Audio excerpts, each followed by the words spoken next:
এখন যেটা দেখাবো, আমার কাছে একটা ফোন দেখতে পাচ্ছেন, ফোনটার মডেল হচ্ছে Symphony B13i। এটাকে যেটা করতে হবে সেটা হচ্ছে আমাকে এটাকে রিসেট দিতে হবে।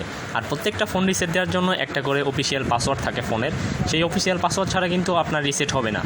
আর আপনি যদি ম্যানুয়ালি কোনো পাসওয়ার্ড ইউজ করে থাকেন, ম্যানুয়ালি পাসওয়ার্ড বলতে ধরুন আপনি ফোন অন করার সময় যদি ইউজ করে থাকেন 2598 বা 25147 আবলা আবলা, তাহলে কিন্তু আপনাকে ওইটা দিয়েই, ওই নির্দিষ্ট কোডটা দিয়ে কিন্তু ফোনটাকে রিসেট দিতে হবে। সো আমি যেহেতু এগুলো কোনো ওই কোড ইউজ করিনি, সেক্ষেত্রে আজকে আমি আপনাদের জানিয়ে দিব যে Symphony B13i এর যে অফিসিয়াল যে পাসওয়ার্ড আছে এটা দিয়ে কীভাবে রিসেট দিবেন আর এটার অফিসিয়াল রিসেট পাসওয়ার্ডটা কত। এই জন্য আমাকে এখান থেকে যেটা সিলেক্ট করতে হবে সেটা হচ্ছে settings.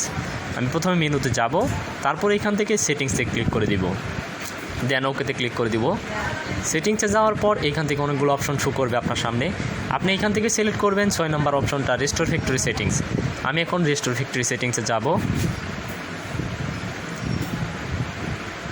Phone setting, network setting, security setting, restore settings. Restore settings নামে একটা অপশন দেখতে পারবেন।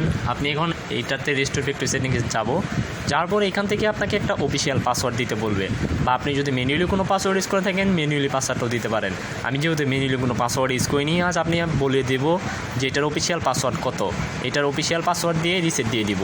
এটার অফিসিয়াল পাসওয়ার্ড হচ্ছে 1122 দিয়ে ওকেতে ক্লিক করে দিব। আমি আবারও বলছি, Symphony B13i এর যে অফিসিয়াল পাসওয়ার্ড সেটা হচ্ছে 1122।